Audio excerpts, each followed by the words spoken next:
Kwa majina naitwa Eva Benedicto Maloda, ni mkazi wa Sasilo, aiza kata ya Sasilo. Nashughulika na kilimo cha karanga na mahindi. Kikundi chetu kinaitwa Amani Group. Wanaume wapo 6, wanawake 16.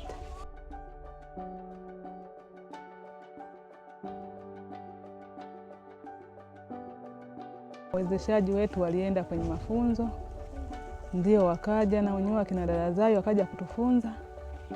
Huo mradi ulipoingia tukaja kufunzwa wote, tukaanza kuchoma bayocha. Napoifukia ukifika muda wa siku 2-3 tunafukua. Tunaanza wakati umekata mashimo, unaweka, unafukia. Ili wakati wa ukame ule mvua ya mwezi wa pili inaposimama, mimea haikauki. Inakuwa mimea mizuri tu. Na kipindi hicho tulipoanza mpaka sasa tumekuwa na utofauti. Kweli mimea haiharibiki, sasa hivi mimea inakuwa mizuri. Na ndio maana tunaendelea na kuchoma nini? Bayocha, tumeona ina faida kwetu. Ekari moja ilikuwa inatoa junia 3 tu, lakini kwa sasa ekari moja kwanza junia 15 mpaka 18.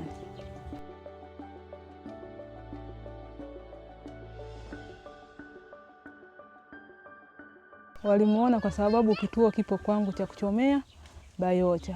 Baada ya kuja siku hiyo wakamkuta huyo mtoto Kristina Musa. Mtoto wangu ana changamoto, mlemavu wa miguu na mikono hana. Kwa sababu unapoenda lazima umbebe. Anapotaka kwenda kutembea na wenzio lazima changamoto wambebe, lakini baada ya kupatikana baskeli hawambebi.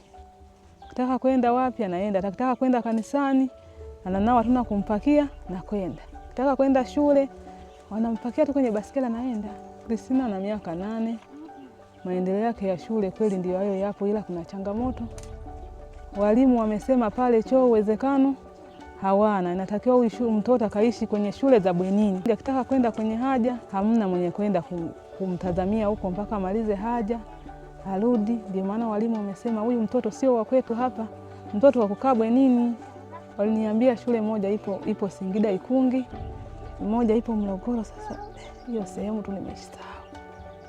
Hizo ndio shule za kwenda huyu mtoto. Mimi natamani Kristina asome kwa mbele, kisomo kitamsaidia na Kristina atanitunza pamoja na mimi.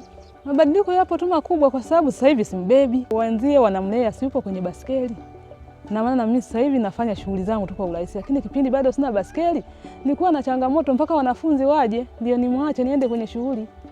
Nilikuwa nikianza kwenda shamba mpaka wanafunzi waje ndio nitoke na mimi shamba, lakini mwaka huu mabadiliko, natoka asubuhi naenda shamba. Nilikuwa nalima heka 2, sasa hivi na heka 3.